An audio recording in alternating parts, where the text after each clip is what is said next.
Halo, saudara-saudara yang kasih dalam Tuhan. Selamat pagi di Indonesia, selamat sore di Amerika, selamat menjelang tutup Sabat. Hari ini tanggal 9 ya, bulan Maret 2025 kita masuk di chapter 38. Jadi sudah uh, kemarin Sabat terakhir pertemuan untuk chapter 37. Hari ini chapter 38 lebih memilih perbudakan daripada kebebasan. Baik saudara-saudara, sebelum kita lanjut, kita akan sama-sama tunduk kepala dan berdoa. Bapa kekal yang bersemayam di dalam tata kerajaan surga, Kau Tuhan yang kami sembah, Kau yang memberikan nafas hidup, Kau yang menciptakan langit dan bumi. Terpujilah namamu untuk setiap karyamu, setiap belas kasihan dan kemurahanmu yang kami rasakan dari waktu ke waktu. Terima kasih sudah mengumpulkan kami saat ini Bapa, di mana kami boleh dituntun untuk belajar lebih dalam lagi tentang kebenaran firman-Mu, dan kami boleh bertumbuh di dalam iman dan kepercayaan kami, sehingga kami boleh selalu berjalan di jalan Tuhan, kaki kami tidak tersandung, oleh karena kami mendapat tuntunan langsung dari Kau. Bersama-samalah dengan kami Tuhan, penuhi kami masing-masing dengan roh-Mu yang kudus, sehingga berkat melalui Bible study ini menjadi kekuatan kami semua. Bersama-samalah dengan Bible study ini, jaringan kami harapkan yang terbaik, dan biarlah pelajaran kami boleh terima dengan baik, semua hanya untuk kemuliaan nama Tuhan. Kami serahkan hidup kami yang sisa ke dalam tangan-Mu, biarlah kehendak-Mu yang jadi atas kami. Kami berdoa di dalam nama anak-Mu Yesus Kristus, Tuhan dan Juru Selamat kami hidup. Amin. Saudara-saudara, kita sedikit review ya, karena kemarin baru saja kita review chapter 37, dan saat ini kita akan review sedikit ya.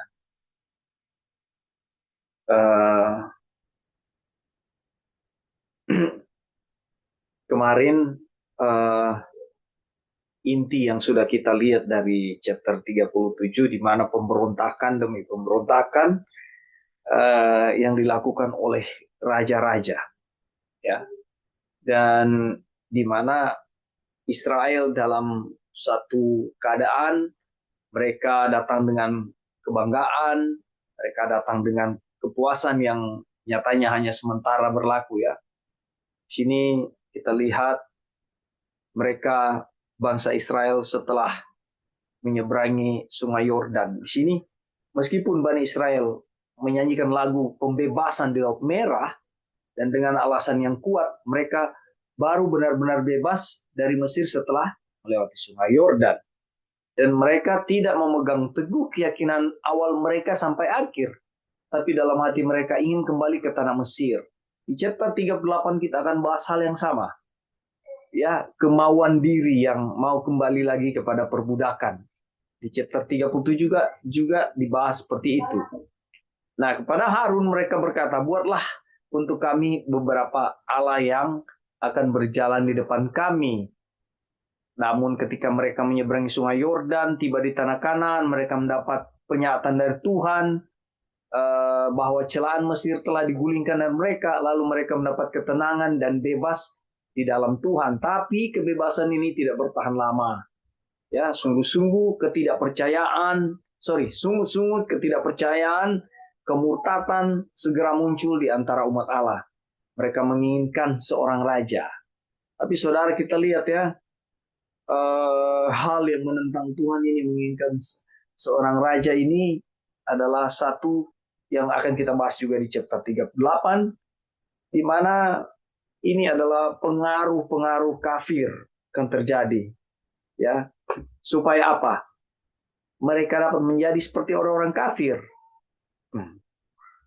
Namun saudara lihat, walaupun mereka melakukan itu, ya, tapi Tuhan tetap menerima mereka. Ya, kita sudah bahas itu. Datang kepada raja-raja, penyembah berhala, penyembahan berhala Salomo. Dari Salomo melakukan kejahatan karena apa? Dia menikah dengan istri-istrinya yang condong hatinya kepada uh, ilah-ilah lain ya. Dan istri-istri itu berasal dari orang-orang kafir. Jadi pada akhirnya yang mula-mulanya setia, yang mula-mulanya mereka adalah tunduk kepada Salomo, pada akhirnya pengaruh mereka membuat Salomo akhirnya datang kepada penyembahan berhala, turun kepada pemerintahan Rehabiam, anak Salomo, ya Yehuda melakukan juga apa yang jahat di mata Tuhan. Ahaz, Manasye sampai dikatakan lebih buruk dari orang kafir. Amon, Nadab, Basa, Omri, mereka semua raja-raja yang apa? Melakukan kejahatan di mata Tuhan. Dan keadaan ini terus berlangsung sampai Nabi Yeremia, Tuhan berfirman kepada Nabi Yeremia. Dan kita lihat kesetiaan Tuhan, ya. Ada banyak hal yang dilakukan oleh raja-raja ini, namun setiap saat mereka datang, mereka dapat bertobat dan berbalik kepada Tuhan. Dan mereka akan mendapati dia siap untuk menggenapi janjinya kepada mereka sepenuhnya. Ini hal yang luar biasa. Kita melihat di tengah-tengah kedurhakaan, Tuhan dengan hati yang terbuka tetap menunggu dan menanti. Ini ada contoh sebuah kemenangan iman dari Yosafat, ya. Contoh yang luar biasa tentang karya Allah bagi mereka yang percaya kepadanya dan tentang kemenangan iman ditemukan dalam sejarah Yosafat. Kita tahu Yosafat ya mau diserang oleh orang-orang Moab dan Amon, dan dia datang berdoa kepada Tuhan, meminta pertolongan. Dan Tuhan menjawab doanya. Tuhan menyiapkan apa yang menjadi kebutuhan dia. Jadi saudara-saudara, di dalam perjalanan bangsa Israel yang penuh lika-liku itu, ya, mulai dari perbudakan, lalu dibawa kepada pertobatan, Tuhan menyatakan segala sesuatu yang dengan mata kepala mereka saksikan sendiri, bagaimana Tuhan mengasihi mereka, ya. Lalu datang kepada cerita-cerita setelah itu, kejahatan raja-raja, tapi kesetiaan Tuhan terus berjalan, dan contoh-contoh kemenangan-kemenangan iman dari banyak pahlawan-pahlawan iman yang sudah kita sempat pelajari. Dan kita akan lihat apa yang terjadi di chapter 38 ini, saudara-saudara. Kalau dari judulnya memang sudah jelas terlihat di sini ya. Lebih memilih perbudakan daripada kebebasan. Oke, kita masuk di chapter 38. Saya tidak membahas detail tentang review 37 karena barusan kemarin sudah direview oleh Brother Lauri, ada di video juga ya, sudah di upload apa yang sudah kita bahas di chapter 37. Dan ini kita masuk di chapter 38. Baik, saya baca. Membanggakan kebebasan dan kemerdekaan mereka, manusia pada umumnya menyukai perbudakan dan lebih suka berada dalam perbudakan daripada menjadi merdeka. Ini jadi kayak satu kecenderungan ya, saudara-saudara. Mungkin karena pengaruh dosa, dan itu juga mungkin saja bisa jadi pengalaman saudara dan saya. Dan ini adalah fakta. Kita lihat. Allah semesta alam telah memproklamirkan kemerdekaan bagi seluruh umat manusia. Dia bahkan telah memberikan kemerdekaan kepada semua orang. Namun, hanya sedikit yang mau memanfaatkannya. Ya. Pengalaman Israel kuno hanyalah pengalaman hati manusia. Dua kali Tuhan menyatakan dengan jelas kepada Abraham bahwa keturunannya harus merdeka. Sekali ketika dia, atau yang pertama ketika dia mengatakan bahwa hambanya Eliezer tidak boleh menjadi ahli warisnya. Dan sekali lagi ketika dia mengatakan kepadanya bahwa anak seorang hamba tidak dapat menjadi ahli waris. Pernyataan Tuhan ya. Kita lihat lagi. Kemudian dia membebaskan bangsa Israel dari perbudakan di Mesir, sehingga mereka dapat menikmati kemerdekaan. Bahkan kebebasan untuk menurut kepada hukum yang sempurna dari kemerdekaan. Saudara sampai di sini ya. Ketika kita dituntun oleh kebenaran firman Tuhan. Ya. Lalu kita memahami konsep-konsep kebenaran itu. Dan kita melihat dari apa yang kita pelajari ini, bagaimana bangsa Israel dikeluarkan dari perbudakan, ya, diberikan kebebasan atau kemerdekaan, ya, lalu bahkan sampai kepada dikatakan apa? Kebebasan untuk menurut kepada hukum yang sempurna, ya, dari kemerdekaan itu. Bukankah ini suatu hal yang indah, saudara-saudara? Tetapi sekali lagi kutipan di atas dia mau bilang kecenderungan kita manusia, ya, suka dengan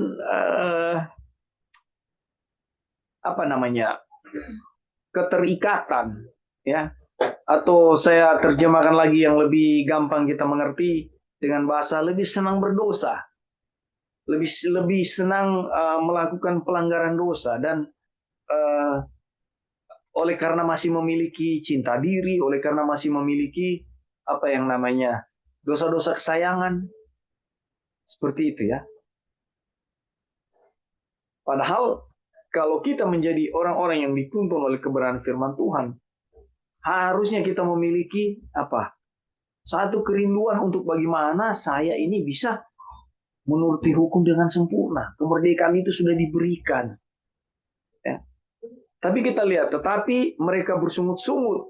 Bayangkan, kesempatan diberikan, waktu diberikan, ya. Tetapi apa yang terjadi? Bersungut-sungut. Dan dalam hati mereka ingin kembali ke Mesir. Kepada Harun mereka berkata, buatlah untuk kami beberapa Allah yang akan berjalan di depan kami. Kisah 7, 3, 9, 40. Ya. Ini kecenderungan mereka. Pertanyaannya, apakah sebenarnya lebih senang, lebih nyaman, atau lebih nikmat hidup di dalam keadaan dunia, ya, dan menikmati apa yang dunia tawarkan, atau mengikuti Kristus, saudara? Oleh karena persungutan bangsa Israel pada waktu itu, wah, Musa ini mau bunuh kami. Kami di sana, di Mesir, bisa makan daging, ya, bisa menikmati, nggak ada istilahnya, kehausan, nggak ada istilahnya kami akan mati. Ya. Jadi Mesir menawarkan kemudahan-kemudahan. Ya, kalau di padang gurun, tentunya ya penderitaan kalau dijalankan istilahnya tanpa Tuhan, dan tidak ada yang mau ke padang gurun, saudara. Ya. Padang belantara, tidak ada. Oleh karena betapa sulitnya hidup di sana, kan? Harus cari-cari air. Kalau di Mesir, airnya sudah pasti, makanan sudah pasti, tetapi jiwa mereka, bahkan fisik mereka, tertawan oleh perbudakan. Nah, ini yang menjadi perbedaan. Saudara, sebelum kita lanjut sejauh ini, mungkin ada yang mau kasih tambahan? Gimana perbudakan ini? Bagaimana kecenderungan ini untuk lebih senang hal-hal yang disebut perbudakan? Ya. Mungkin di dalam menjalani kehidupan setiap hari kita tidak menggunakan bahasa perbudakan, ya. Walaupun ketika kita masih berdosa, kita masih tertawan, kita masih menjadi budak dosa. Itu kan. Gimana, saudara-saudara, ada tambahan? Baik, belum, kita lanjut ya.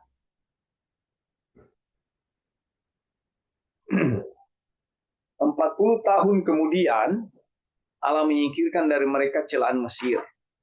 Namun setelah itu mereka ingin menjadi seperti bangsa-bangsa kafir di sekitar mereka dengan memiliki seorang raja. Ini kutipan yang sama. Kemarin di chapter 37 juga ada ya. Mereka ingin memiliki seorang raja yang seperti mereka ketahui akan membuat mereka menjadi budak. Dan hal itu terbukti karena mereka tidak hanya mempelajari cara-cara orang kafir, tetapi juga melampauinya. Tuhan Allah, nenek moyang mereka, berulang-ulang mengirim pesan melalui utusan-utusannya. Karena ia sayang kepada umatnya, tetapi mereka mengolok-olok utusan-utusan Allah itu. Menghina segala firman-Nya dan mengejek nabi-nabinya. Oleh sebab itu murka Tuhan bangkit terhadap umatnya sehingga tidak mungkin lagi pemulihan. Dan dia menggenapi ancamannya membawa mereka ke Babel. Jadi saudara-saudara, ada seperti siklus yang terjadi. Ya. Ada kebenaran, ada kesalahan yang terjadi karena kasih sayang Tuhan, Tuhan mengirim utusan untuk memberikan peringatan. Nah, bukan menjadi satu hal yang diterima dengan baik, tetapi olok-olokan, ya, penghinaan terhadap firman-Nya sehingga murka Tuhan tidak bisa dibendung lagi untuk terjadi, membawa mereka ke Babel. Kita lihat ini penawanan Babilonia.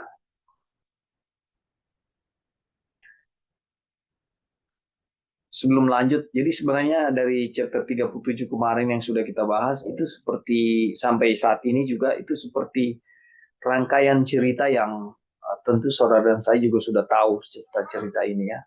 Tapi di sini juga kembali diulangi dan kita bisa melihat bahwa bagaimana hal ini diulangi untuk menjadi satu hal yang kita ingat-ingat ya. Perjalanan ini adalah penting buat kita ketahui secara detail dan sungguh benar di pelajaran buku Perjanjian Kekal ini atau Everlasting Covenant ini kita bicara tentang bagaimana bangsa Israel itu secara detail ya.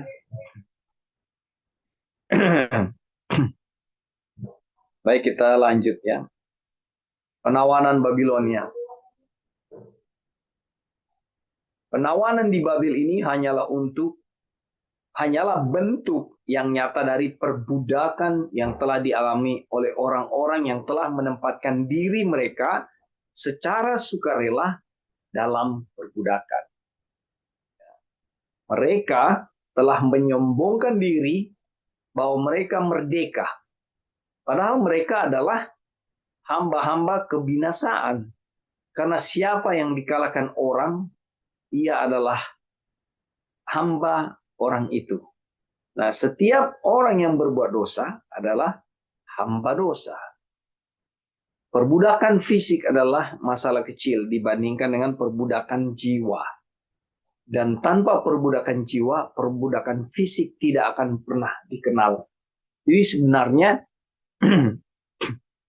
dikatakan yang lebih parah ini perbudakan jiwa ini, saudara.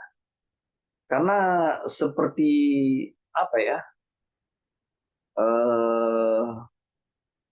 ketergantungan itu loh.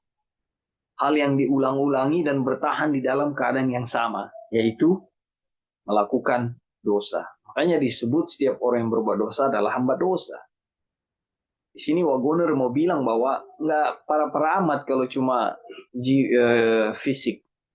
Fisik ya cuma lelah, tapi kalau jiwa yang dirasuki ini butuh obat yang tidak apa ya istilahnya, tidak butuh obat yang mujarab, yang tidak asal-asal. Karena kita tahu penyakit dosa ini berulang-ulang. Penawanan Babilonia ini hanya bentuk nyata dari perbudakan bagi orang-orang yang memang suka rela membawa diri mereka dalam perbudakan. Oke, sejauh ini ada yang punya tambahan, saudara-saudara? Ada komentar? Silakan. Mungkin cuma Ya, mau brother. tanya ini eh,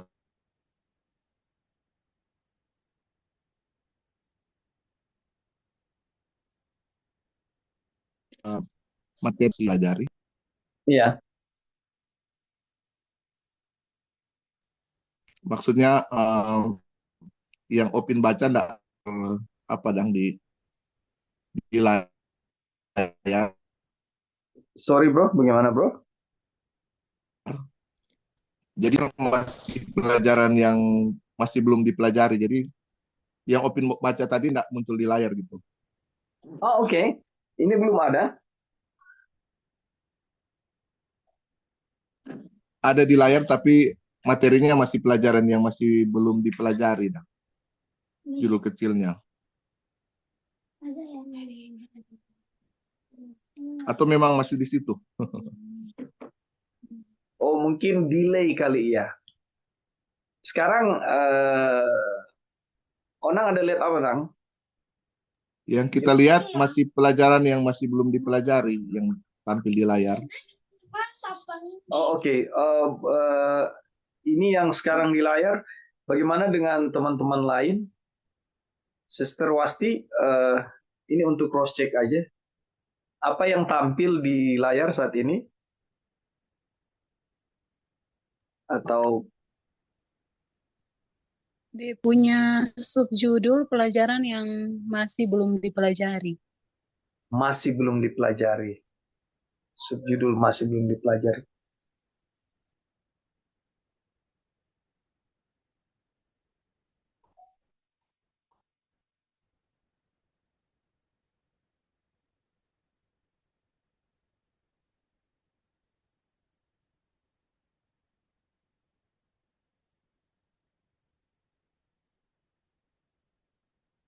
Dia freeze ya, saudara-saudara.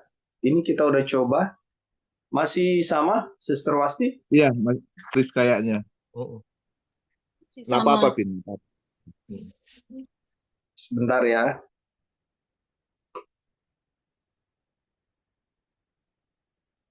Masih freeze ya.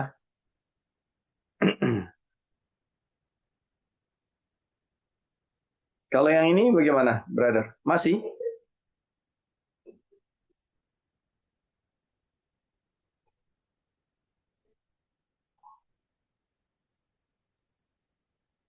Masih free spin, tapi Masih nggak ya. apa-apa.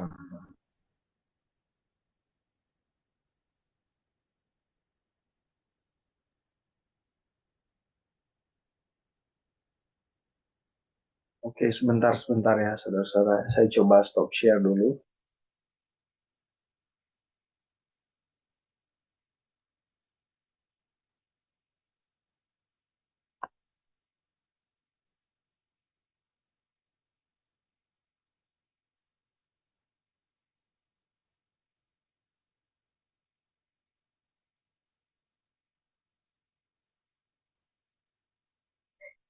Kalau yang ini bagaimana? Masih loading layarnya. Ah ya sudah, Sudah? sudah so. Sudah keluar Iya, ya? iya. Baik, terima kasih Iya. Brother Onang sudah notice tadi, Sister Wasti. Oke,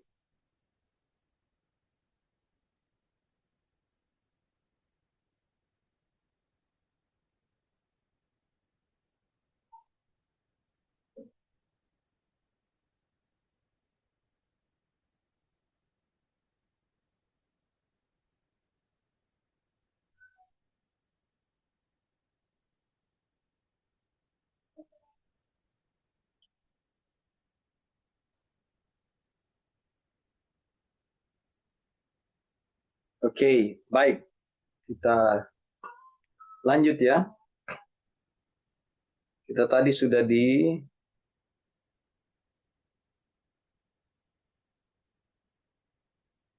penawanan Babilonia. Jadi ini sudah lihat ya saudara-saudara di screen-nya.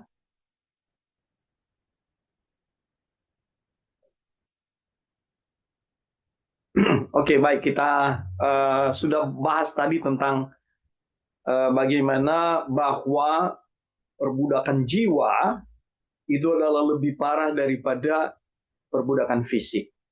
Jadi Wagoner mau jelaskan itu ya.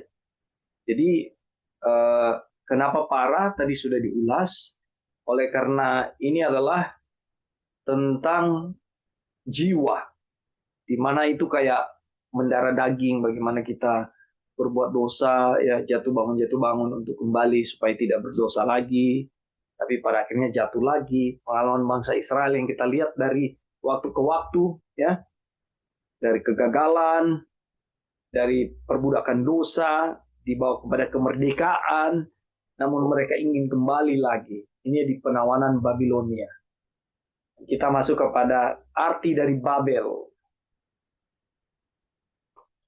Bangsa Israel ke kota Babel sangatlah tepat. Bukanlah suatu kebetulan bahwa mereka dibawa ke sana dan bukan ke tempat lain. Babilonia atau Babel berarti kekacauan, yaitu kekacauan karena peninggian diri dan kesombongan. Baik, kita tahu ceritanya ya, tapi kita akan ulangi lagi cerita bagaimana kesombongan Babel itu terjadi di sini. Sebab di mana ada iri hati dan mementingkan diri sendiri, di situ ada kekacauan dan segala macam perbuatan jahat.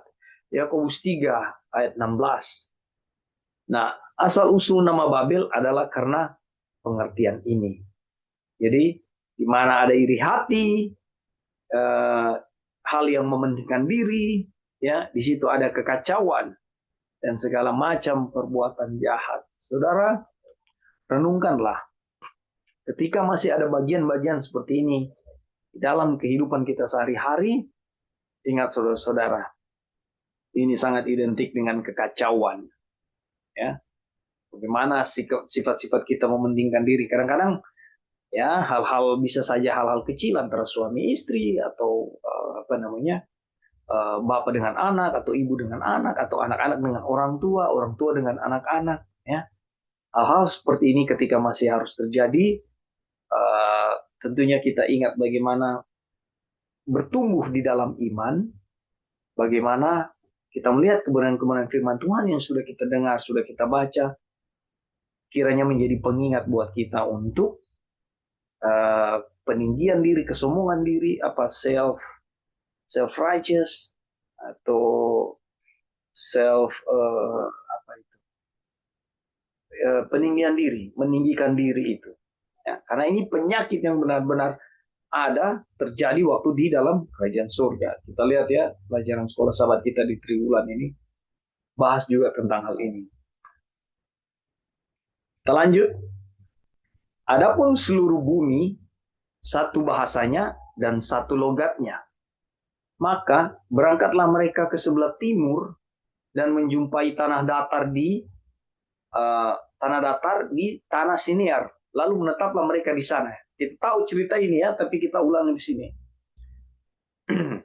Mereka berkata seorang kepada yang lain, marilah kita membuat batu bata dan membakarnya baik-baik. Lalu bata itulah dipakai mereka sebagai batu dan gala-gala sebagai tanah liat. Juga kata mereka, marilah kita dirikan bagi kita sebuah kota dengan sebuah menara yang puncaknya sampai ke langit, dan marilah kita cari nama supaya kita jangan terserak ke seluruh dunia. Saudara lihat, ini ada satu tujuan mereka, ya, supaya jangan kita tersebar, ya, supaya kita bisa bersama-sama. Mari kita buat satu monumen. Ya, ini tujuan manusia ya. Dan kita tahu akhir ceritanya apa ya, tapi mari kita simak. Lalu turunlah Tuhan untuk melihat kota dan menara yang didirikan oleh anak-anak manusia itu. Dan ia berfirman, mereka ini satu bangsa dengan satu bahasa untuk semuanya. Ini barulah permulaan usaha mereka. Mulai dari sekarang, apapun juga yang mereka rencanakan, tidak ada yang tidak akan dapat terlaksana. Baiklah kita turun dan mengacau balaukan di sana bahasa mereka sehingga mereka tidak mengerti lagi bahasa masing-masing. Saudara, baru di tindakan awal Tuhan sudah counter, ya kan? Baru tindakan awal Tuhan sudah counter mereka. Karena apa? Tadi di atas, peninggian diri dan kesombongan. Kita lanjut ya. Demikianlah mereka diserahkan Tuhan dari situ ke seluruh bumi dan mereka berhenti mendirikan kota itu. Itulah sebabnya sampai sekarang nama kota itu disebut Babel, karena disitulah dikacau balaukan Tuhan bahasa seluruh bumi. Kejadian 11 ayat 1 sampai 9. Jadi ini sebenarnya saya percaya melalui cerita di Kejadian 11 ini cikal bakal tersebarnya seluruh penduduk dan terbentuknya suku-suku di dunia ini dan bahasa yang berbeda-beda. Ya, ini cikal bakal. Mungkin saudara-saudara juga sependapat ya. Dan yang kita lihat dari apa yang sudah kita baca ini adalah bahwa manusia punya rencana. Mungkin dia, saudara, kesombongan itu bukan begini. Bukan menyatakan diri mereka hebat. Ya, oh saya paling hebat. Tidak seperti itu ya. Tapi baru mereka punya rencana, mari kita buat sebuah monumen, sebuah menara, ya, supaya kita ini, supaya kita itu. Ini kesombongan yang bukan mereka nyatakan, tapi secara, coba saudara pikir dan lihat ya, secara nyata kita bisa lihat ini memang hal sombong, ya kan? Nah, di dalam kita, kehidupan kita sendiri, kita bisa melihat, ya saudara-saudara, apakah ada hal-hal seperti ini terjadi? Ya, ya kadang mungkin bahasa kita atau kata-kata kita, tindakan kita. Ya, contoh kecil, kita mau pelayanan, saudara-saudara. Ya. Lalu ada seorang sahabat saya, dia berkata, sudah kalau masalah dana gampang, ya saudara ini bisa bantu. Padahal kita belum bertemu saudara itu untuk menyampaikan. Tapi ini hanya contoh, saudara. Sikap kita itu bisa dianggap satu kesombongan, di mana kita mengandalkan Tuhan, mengandalkan orang lain, bukan Tuhan, atau mengandalkan pola pikir kita, cara kita berpikir. Mungkin ini solusinya untuk dana. Ada sahabat saya, ada seorang donatur di sana. Ya. Hal-hal seperti ini maksud saya. Ya. Hal-hal bahasanya, terjemahnya sama. Mari kita buat menara yang puncaknya sampai ke langit. Sama. Supaya kita jangan terserak. Ya. Jangan istilahnya tercerai-berai. Ya. Jadi bentuk-bentuk kesombongan seperti ini, cara berpikir ini. Dulu juga ada contoh kecil, waktu saat kami bekerja, ada seorang bapak yang mengeluarkan statement. Oh, kalau Anda minta tiketnya secara wajar, ini tiket masuk Taman Nasional ya. Ya, kita bisa kasih. Yang penting jangan minta 100 juta. Bahasa seperti itu kan terlihat merendahkan diri, tapi sebenarnya ada unsur yang memang kelihatan meninggikan diri. Ya kan? Nah, seperti hal-hal itu yang kadang-kadang mungkin kita secara manusiawi, sadar atau tidak sadar, mungkin tidak sengaja, tidak sanggup melihat bahwa, aduh, bahasa saya adalah bahasa kesombongan. Ya. Baik, saudara, sebelum lanjut ke subjudul yang lain, ada yang mau tambahkan ini sehubungan dengan kesombongan? Silakan. Ya. Ya. Bisa dengar ya? Ya, bisa, brother. Ini kan tujuan Tuhan ketika menciptakan bumi ini waktu Adam dan Hawa, dia maksud untuk penuhi bumi kan. Ya. Dia bilang penuhilah bumi ini. Waktu Nuh juga keluar dari dari Bahtera di Kejadian 9, dia suruh berkembang biaklah dan penuhilah seluruh bumi. ya dari awal juga disuruh penuhi bumi, tapi ini mereka melawan apa yang Tuhan bilang kan, Ya, seperti melawan perintah Tuhan. Jadi tadi dia punya awal itu karena self exhaustion atau peninggian diri, menganggap diri mereka hebat, makanya apa namanya, mereka mau bikin kota kan dengan menara sampai di langit, supaya katanya mereka tidak mau kemana-mana, padahal Tuhan suruh kemana-mana penuh bumi, tapi mereka bilang supaya tidak mau kemana-mana, di situ aja, di situ mereka mau berkembang biak di situ. Jadi dia punya awal adalah self exhaustion sama seperti ayat tadi. Dan ini apa namanya, entah dari mana ya kok bisa Nebukadnezar atau ada kota juga namanya Babel, padahal mereka sudah tahu ini nama Babel itu apa namanya, artinya kekacauan kan. Mereka dibikin lagi nama seperti itu.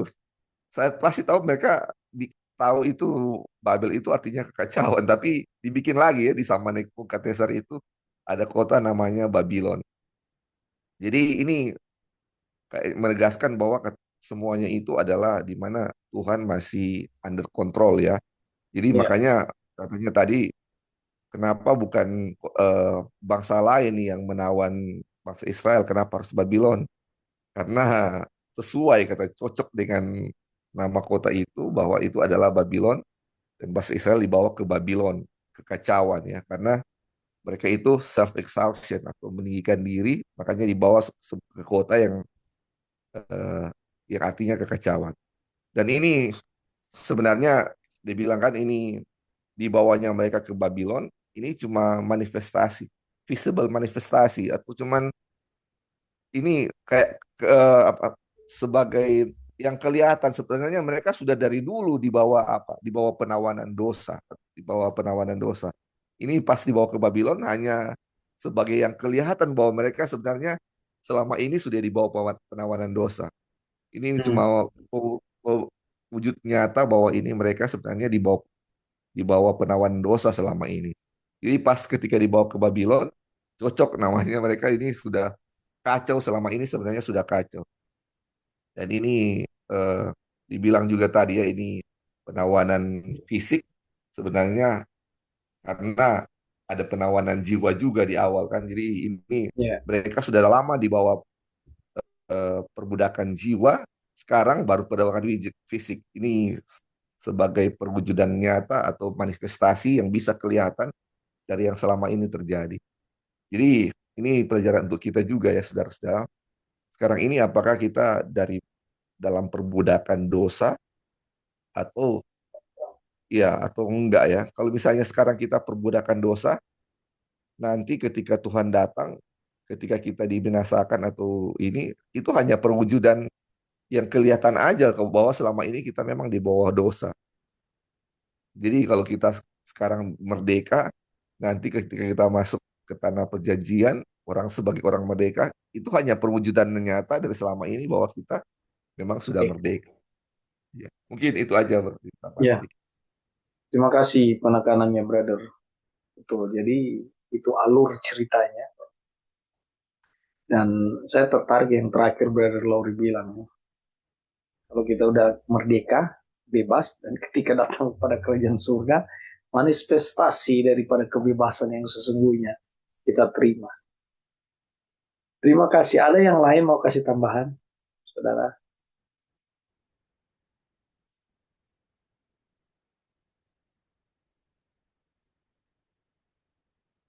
Oke, baik. Kalau belum, kita lanjut ya. Menentang Tuhan.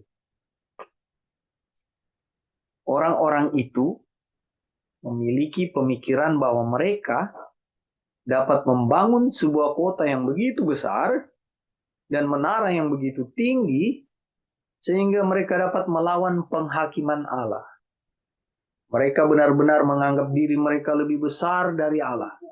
Pemikiran yang sama yang merasuki Lucifer yang kita baca.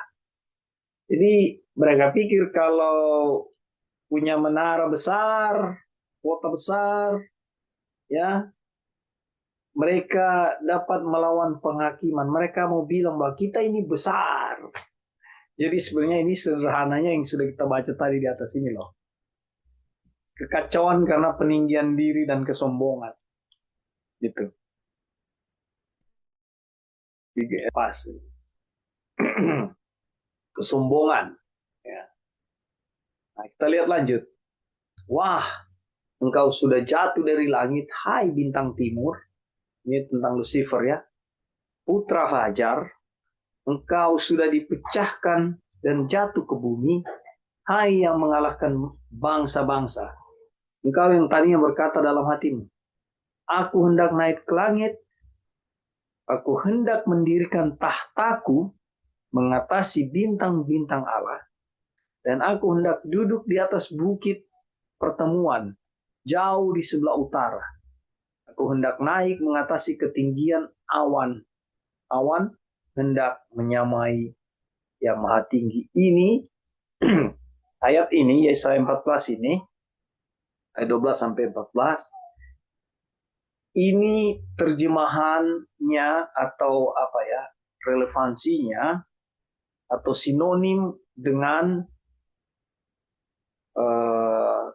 orang-orang di Babel ini yang mau mendirikan menara sampai ke langit. Sama persis dengan apa yang terjadi di Lucifer. Nah, tapi bukan orang-orang Babel sama dengan Lucifer, tapi jadi yang terbalik ya. Maksud saya Lucifer yang lebih dulu yang memiliki sifat ini, lalu orang-orang di Babel ini tentunya yang mewarisi, ya. Bukan Lucifer yang seperti orang-orang Babel, tapi orang-orang Babel yang mengikuti. Aku hendak ya menyamai yang maha tinggi. Gitu ya. Dapat dilihat dengan jelas bahwa roh yang ada di dalam Lucifer sama dengan roh yang ada di dalam para pembangun Babel. Dan alasannya adalah karena iblis sendirilah, Lucifer yang telah jatuh, yang mendorong pekerjaan itu. Jadi pekerjaan di Babel itu adalah pekerjaan yang diatur atau didorong, disupport, disokong oleh Lucifer. Itulah pekerjaan dia sendiri. Dia adalah penguasa dunia ini. Roh-roh yang sekarang sedang bekerja di antara orang-orang durhaka. Nah, sekarang mari kita kembali ke pasal awal dari mana paragraf sebelumnya dikutip. Dan melihat hubungan Lucifer yang jatuh dengan Babel.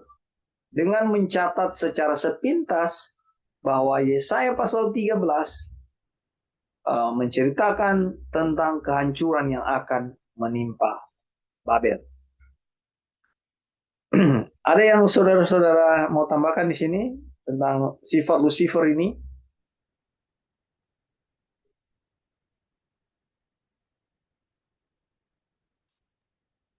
Oke, baik, kita lanjut ya.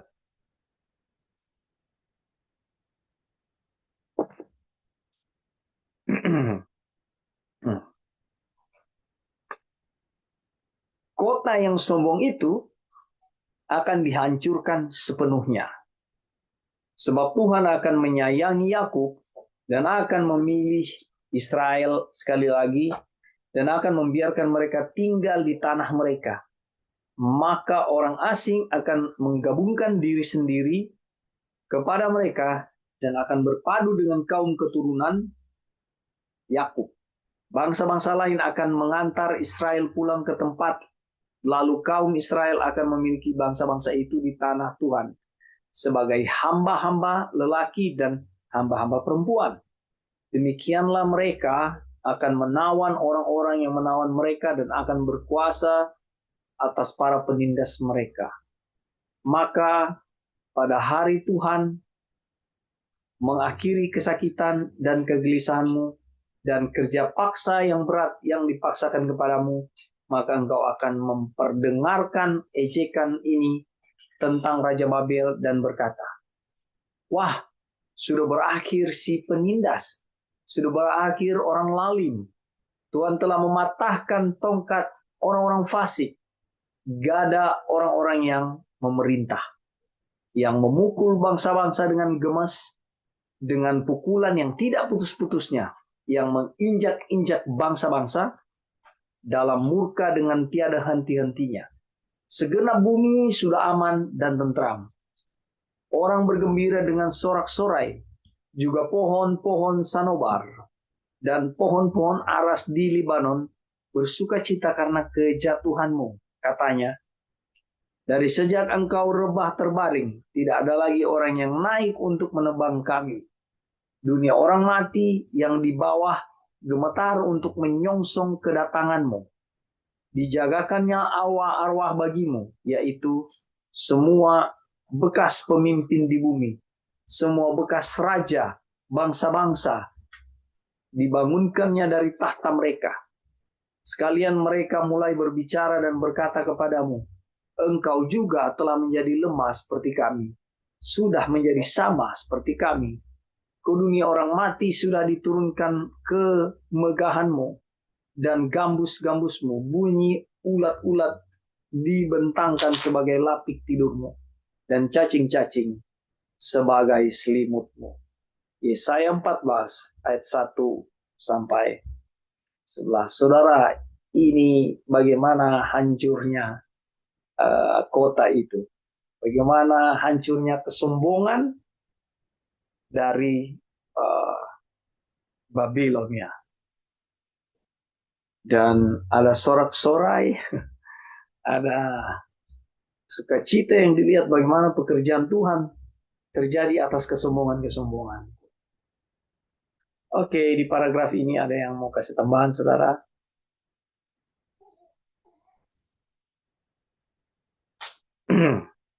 Baik, kalau belum kita lanjut ya.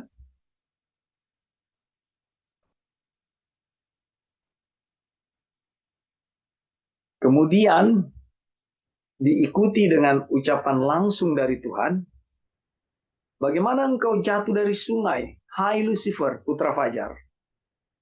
Ya, seperti yang telah dikutip sebelumnya, yang menyatakan bahwa kejatuhannya adalah karena peninggian dirinya sendiri. Ya, ini jadi jadi satu standar pemikiran buat kita. Sebenarnya kegagalan-kegagalan itu karena kesombongan, karena diri yang ditinggikan. Oh ya, bahasanya self-exalted. Ya, diri yang ditinggikan. Nah, yang menyatakan bahwa kejatuhan adalah karena peninggian dirinya sendiri. Lalu dilanjutkan seperti ini. Sebaliknya, ke dalam dunia orang mati, engkau diturunkan ke tempat yang paling dalam di liang kubur. Orang-orang melihat engkau akan memperhatikan dan mengamat-amati engkau, katanya. Inikah dia yang telah membuat bumi bergemetar dan yang telah membuat kerajaan-kerajaan bergoncang, yang telah membuat dunia seperti padang gurun dan menghancurkan kota-kotanya, dan yang tidak melepaskan orang-orangnya yang terkurung pulang ke rumah. Semua bekas raja bangsa-bangsa berbaling dalam kemuliaan, masing-masing dalam rumah kuburnya. Tetapi engkau ini telah terlempar jauh dari kuburmu, seperti taruk yang jijik, ditutupi dengan mayat orang-orang yang tertikam oleh pedang, dan jatuh tercampak ke batu-batu liang kubur, seperti bangkai yang terinjak-injak. Engkau tidak akan bersama-sama dengan raja-raja itu di dalam kubur, sebab engkau telah merusak negerimu dan membunuh rakyatmu. Anak cucu orang yang berbuat jahat tidak akan disebut untuk selama-lamanya.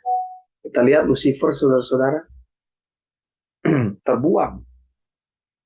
Dan semua pekerjaan yang Tuhan lakukan bagi sebuah kejahatan, bagi sebuah hal. Jadi memang saudara-saudara, kalau saya menanggapi, melihat dari yang sudah kita baca ini, kutipan ini, bahwa kesombongan benar-benar sangat melumpuhkan saudara-saudara.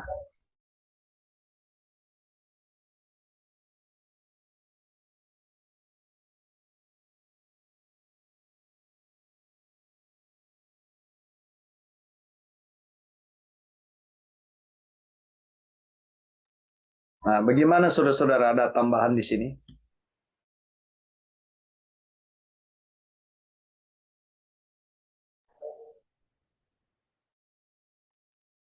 Halo bro, Gimana, brother? Silakan.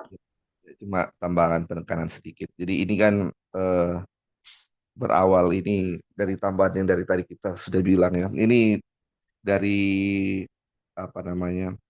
Dari ini dari keturunan Nuh kan, mereka setelah keluar dari Bahtera, Tuhan bilang penuhi bumi Ya, dan mereka cuma menetap di satu tempat kan. Ini kita lihat ya, ini kalau dari Nuh ini kita lihat iman yang besar, bagaimana mereka apa namanya, masuk ke Bahtera kan. Ini dengan iman mereka masuk ke Bahtera dan menjadi contoh iman bagi semua orang, bagi kita.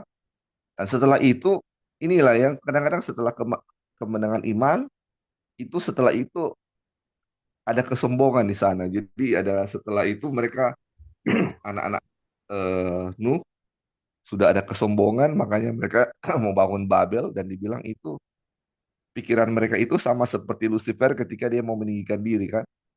Nah, seperti Lucifer ya, ketika dia meninggikan diri, dia dibuang kan, dia dibuang.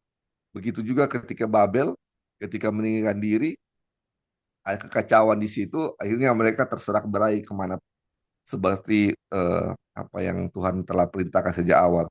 Jadi mereka ini, kalau kita lihat, untuk setelah ketika pembangun Babel itu melawan perintah Tuhan. Tuhan bilang penuhi bumi, mereka bilang supaya jangan kemana-mana. Ini selalu melawan semua yang perintah Tuhan ya. Ini seperti Lucifer juga mau meninggikan diri sama seperti Tuhan. Jadi ini awal-awal kehancuran seperti ini ya. Jadi ini contoh juga kalau Babel sama seperti orang Israel, di mana ada peninggian diri, pasti ada kehancuran di sana ya. Ini jadi pelajaran untuk kita ya. Selalu setiap ada kesombongan, pasti itu ada kehancuran di situ. Jadi kehancuran, apa namanya, kesombongan itu mendahului kehancuran sebuah kota ya. Ini jadi pelajaran untuk kita juga ya. Mungkin itu aja bro, dia punya tambahan sedikit. ya, Jadi betul seperti sekali. kabel ini jatuh akan rusak. Iya. Terima kasih. Terima kasih, brother. Betul sekali. Itu apa namanya ya? Sebenarnya yang kita pelajari ini jadi apa ya? Parameter kita melihat ya bahwa awal kehancuran itu tentunya betul yang tadi sudah disampaikan Brother Lauri dan apa yang sudah kita baca. Yang saya lihat bahwa benar-benar kesombongan ini adalah satu hal yang eh, sebagai satu kejijikan di hadapan Tuhan. Ada kutipan Ellen G. White yang bilang bahwa apa namanya, sebentar saya baca ya. Kutipan ini mau bilang bahwa bagaimana apa ya, dosa kesombongan ini kayak sangat tidak anu di hadapan Tuhan. Sebentar ya, saya lihat. Nah ini, Christ Object Lesson 154 ayat 4, dia bilang begini. Kejahatan yang menyebabkan kejatuhan Petrus dan yang menghalangi orang Farisi dari persekutuan dengan Tuhan membuktikan kehancuran ribuan orang hari ini. Tidak ada yang begitu menghina Tuhan atau yang begitu berbahaya bagi jiwa manusia selain kesombongan dan rasa percaya diri. Dari semua dosa itu adalah yang paling tidak berpengharapan dan yang paling tak tersembuhkan. Makanya tadi di atas disinggung tentang jiwa. Kalau cuma perbudakan fisik, itu katanya tidak sebanding dengan perbudakan jiwa. Tapi biasanya kalau perbudakan jiwa udah kena, pasti otomatis fisik juga ya secara otomatis mengikuti. Nah inilah, jadi kesombongan ini penyakit yang mana bukan suatu hal yang Tuhan suka, dan itu yang selalu apa namanya jadi kehancuran. Terserah mau dibilang kehidupan kita, karir kita, atau apapun, pelayanan kita, atau apapun, saudara. Silakan, mungkin Pendeta Jeki atau Sister Wasti ada teman juga, ada pengalaman, ada yang dilihat di sini, atau saudara-saudara yang lain. Silakan.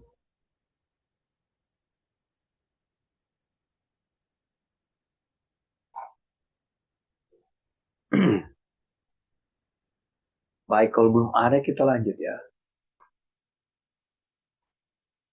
Tujuan ilahi. Begitu banyak perkataan langsung yang ditujukan kepada sosok tiran yang luar biasa ini. Ya, ini maksudnya ke Lucifer ya. Kemudian mengikuti kelanjutan narasi tentang dia. Dirikanlah bagi anak-anaknya tempat pembantaian oleh karena kesalahan nenek moyang mereka, supaya mereka jangan bangun dan menduduki bumi dan memenuhi dunia dengan kota-kota. Aku akan bangkit melawan mereka. Demikianlah firman Tuhan semesta alam.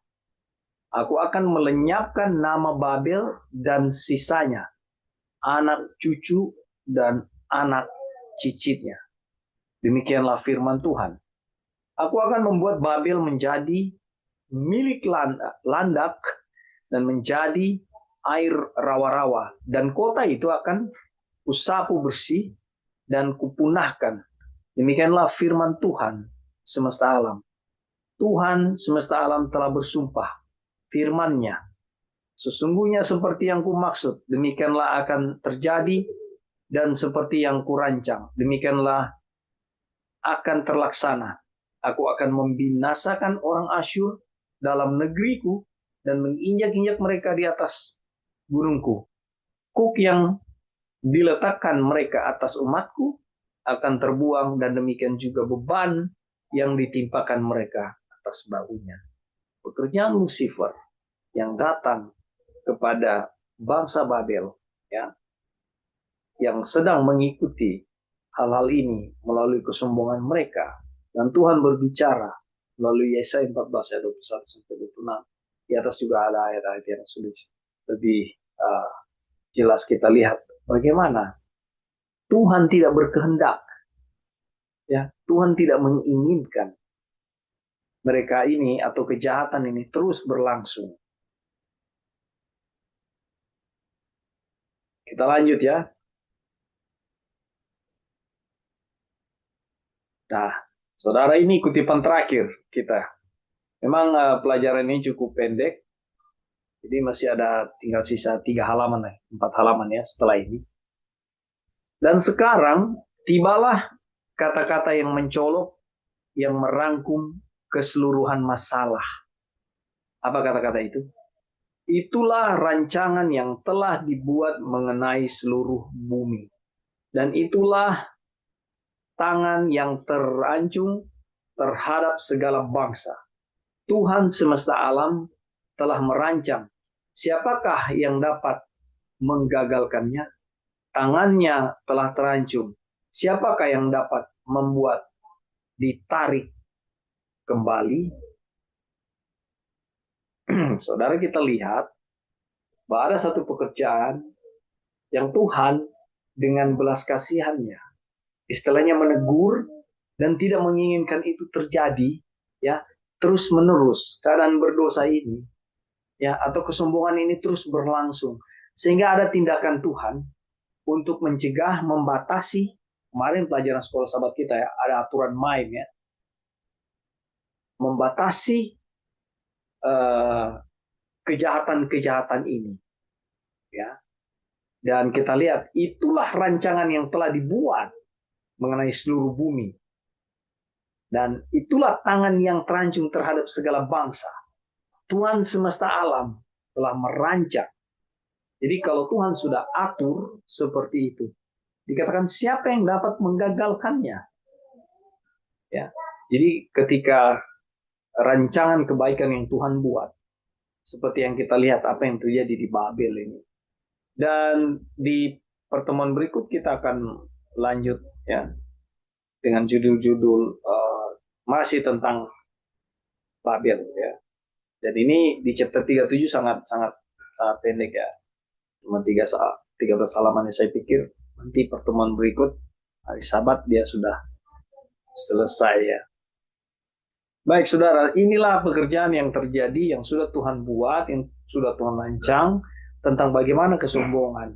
Jadi boleh saya dapat dari hal ini bahwa bagaimana kesombongan itu menjadi penekanan di apa yang sudah kita pelajari pada saat ini.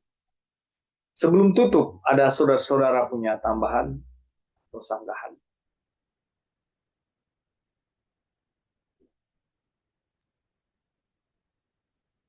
Ya bro, jadi ini Silakan sedikit brother. lagi cuman ulangan sedikit.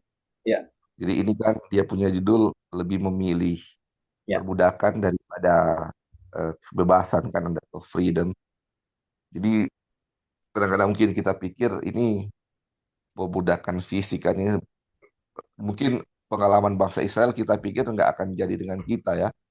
Mungkin bangsa Israel dulu karena mereka memberontak, mereka sombong, melawan perintah-perintah Tuhan, mereka dibawa ke dalam perbudakan yang nyata di Babylon. Seperti sebelumnya mereka di Mesir perbudakan, karena melanggar dibawa lagi ke perbudakan nyata di Babylon.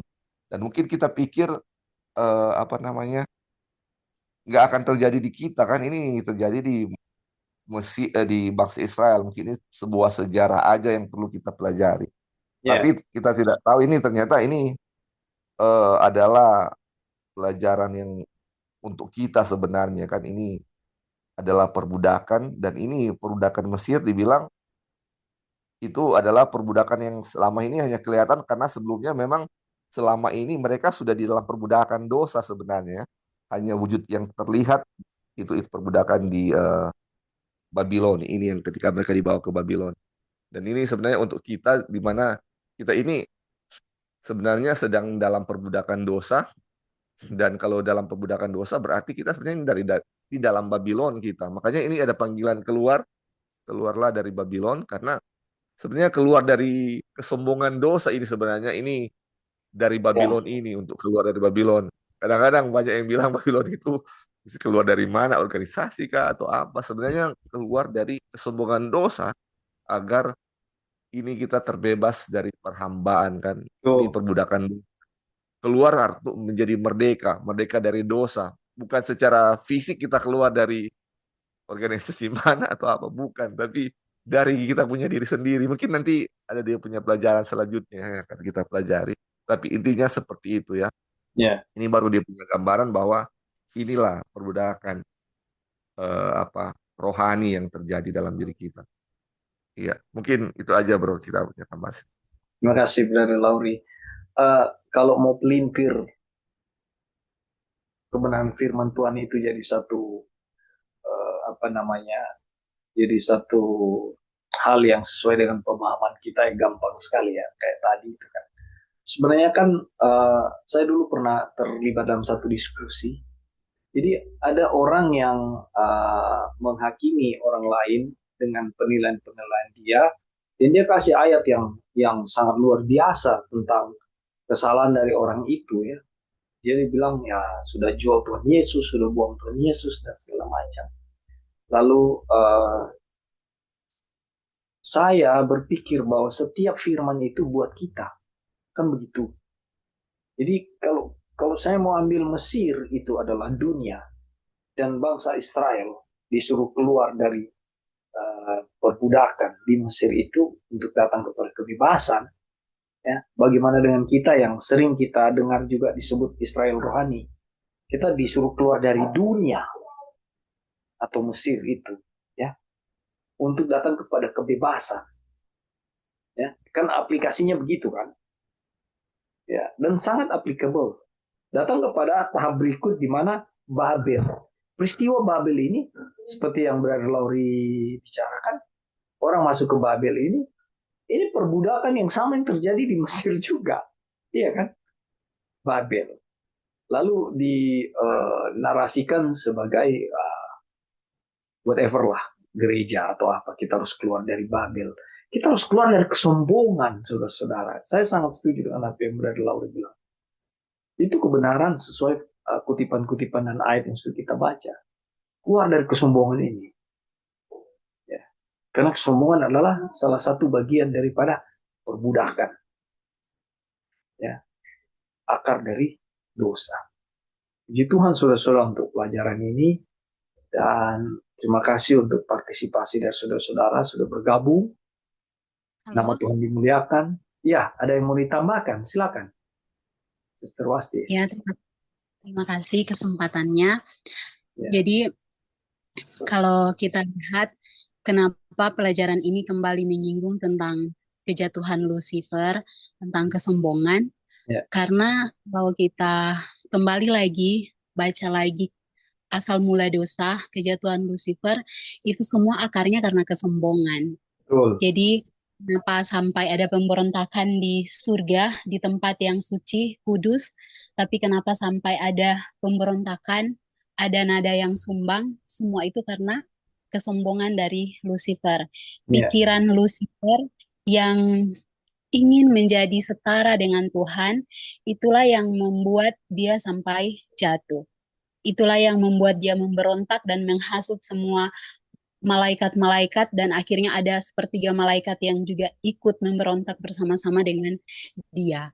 Dan ketika manusia jatuh ke dalam dosa, yang Lucifer tanamkan sama pikirannya juga, pikiran Ya. menjadi ingin setara dengan Tuhan. Kalau kita ingat pada waktu Lucifer menggodai Hawa, dia bilang, tetapi kalau jika engkau makan buah ini, engkau akan menjadi engkau akan menjadi sama dengan Tuhan, tahu hal yang baik dan hal yang jahat. Jadi pikiran itu yang Lucifer tanamkan juga kepada Hawa, dan pikiran yang sama itu juga yang Lucifer berikan kepada semua orang, karena pencetusnya itu adalah Hawa. Ketika Hawa menerima pikiran Lucifer, semua orang di dunia ini punya pikiran yang sama, pikiran mau menjadi setara dengan Tuhan, yaitu pikiran Lucifer, kernal main yang kita belajar yang lalu ya. Ya. Jadi kenapa semua manusia di dunia ini harus tahu akarnya? Karena untuk meremukkan kepala ular itu, kepala si jahat itu, seperti di Kejadian 3 ayat 15, itu hanya butuh satu Injil, yaitu pikiran Yesus. Yang itu yang kemarin saya sempat dalami lagi, dan ternyata Tuhan, kenapa sampai sekarang saya secara pribadi sudah banyak belajar tentang firman Tuhan, tapi kenapa masih suka emosi, masih tidak bisa mengendalikan diri di saat dibawa di pengalaman untuk belajar sabar, tapi kayak nggak bisa. Kenapa ya Tuhan? Kayak masih seperti itu terus, kayak tidak ada perubahan, tidak ada penguasaan diri, karena main itu masih ada di dalam pikiran saya, itu belum dihancurkan sepenuhnya. Kenapa belum dihancurkan? Itu tergantung dari saya mau terima pikiran Yesus, yaitu di Filipi 2 ayat 4 ayat 5 sampai 6, saya ingat sekali, walaupun dia adalah Tuhan tapi dia mau merendahkan diri, mengosongkan diri. Dia adalah pencipta, dia adalah raja semesta alam, tapi dia mau merendahkan diri, bahkan dirinya itu kosong, tidak ada reputasi. Itu ketika mau pikirkan hal itu, wow Tuhan, iya ya. Kalau kita semua manusia akan terus memikirkan tentang pikiran Yesus, maka kesombongan itu akan runtuh, maka akan mengaku, iya ya Tuhan, saya bukanlah apa-apa tanpa Tuhan. Hanya karena kebaikan Tuhan saja saya bisa ada. Lalu apa hak saya untuk menghakimi orang? Dan itu yang akan meruntuhkan kesombongan kita semua. Tetapi kalau kita membiarkan pikiran karnal main ini terus dimanjahkan, maka pikiran Yesus tidak akan pernah bisa ada, karena pikiran Lucifer yang akan terus dimanjahkan. Kita ingat kutipan ada di buku Sejarah Para Nabi, dibilang tentang kejatuhan Lucifer.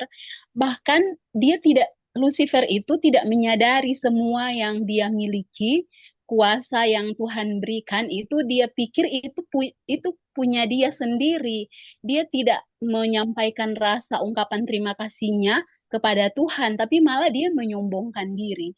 Jadi itu memang aduh mengerikan sekali keadaan seperti itu. Keadaan yang merasa diri saya bisa, percaya Ya, diri terlalu tinggi. eh, perasaan di mana merasa saya lebih dari orang lain. Itu memang sifat Lucifer semua. Jadi makanya untuk membebaskan pikiran Lucifer itu saya dan kita semua diajak untuk mari terima pikiran Yesus yang merendahkan diri. Kenapa Yesus tidak datang sebagai raja di dunia ini? Kenapa dia tidak datang sebagai orang yang berpendidikan? Karena dia mau remukan pikiran setan ini yang asal mula dosa itu kesombongan dan Yesus mau berikan teladan kepada manusia. Ini loh, ikut teladan saya, terima pikiran saya yang Betul. merendahkan diri yang walaupun dia Tuhan tapi merendahkan diri. Orang hanya ciptaan tapi suka sekali menyombongkan diri. Jadi itu kayak jadi templakan buat saya secara pribadi dan terkadang saya ketika sudah emosi, Tuhan tolong saya untuk merenungkan pikiran Yesus sehingga tidak maksudnya tidak merasa diri lebih baik dari orang lain, tidak ada sikap yang ingin dihormati karena memang itu alamiahnya semua manusia pengen seperti itu, ingin dihargai, terus apa dikata-katai sedikit langsung tersinggung karena ingin dihargai, ingin dikagumi, ingin semua yang tentang diri itu muncul. Jadi biarlah saya juga akan terus diingatkan untuk selalu mengingat pikiran Yesus sehingga boleh ada kerendahan hati seperti Yesus, boleh ada eh, kasih yang mengalir dalam diri ketika pikiran Yesus itu sudah ada. Karena kalau pikiran setan terus bertakhta, tidak mungkin ada kesabaran, tidak mungkin ada kasih, tidak mungkin ada mau rela berkorban. Itu selalu ada ego, mementingkan diri dan lain sebagainya. Oke, mungkin itu tambahan. Terima kasih. Terima kasih Sesuatsti untuk apa ya penekanan-penekanannya dan juga sharing ya. Dan saya pikir kita sama ya, ada di dalam pergumulan yang sama dan ada di dalam apa namanya tekanan-tekanan yang sama. Bagaimana walaupun sudah belajar firman Tuhan ya, tapi ketika ujian datang ya, lalu kita masih gagal, masih marah, masih emosi. Jadi sebenarnya ini parameter melihat ternyata saya berpikir ya, ternyata saya masih belum terlalu memiliki pikiran Kristus itu. Saya masih belum terhubung dengan Kristus secara utuh. Ketika ada ujian saya gagal. Itu jadi parameter ya. Dan benar sekali bahwa apa yang pernah Pendeta Jeki share dulu waktu kutipan itu ya, itu jadi kutipan favorit saya akhir-akhir ini karena banyak peristiwa yang sering dihubungkan dengan itu. Memang benar Kristus sudah menang atas kematian di kayu salib, tapi penyerahan itu harus tidak berkeputusan. Artinya harus terus menerus dilakukan penyerahan itu. Ya, jadi ya mungkin gagal tadi kemarin, tapi terus kita berserah kepada Tuhan, terus bergantung. Itu yang namanya bergantung, berserah. Jangan istilahnya ya ada waktu-waktu tertentu kita berserah ya, tapi tidak harus berkesinambungan ya, tidak putus-putus istilahnya. Puji Tuhan, saudara-saudara. Oke, baik. Terima kasih untuk partisipasi saudara-saudara sudah bergabung. Terima kasih untuk tambahan-tambahan dan masukan-masukan. Kita saling mengingatkan seperti Rasul Paulus bilang, saling mendoakan satu dengan yang lain. Dan Tuhan sungguh baik atas kehidupan kita semua. Bible study kita sampai di sini. Biarlah kepujian bagi nama Tuhan. Saya berdoa dalam nama Tuhan kita, Yesus Kristus.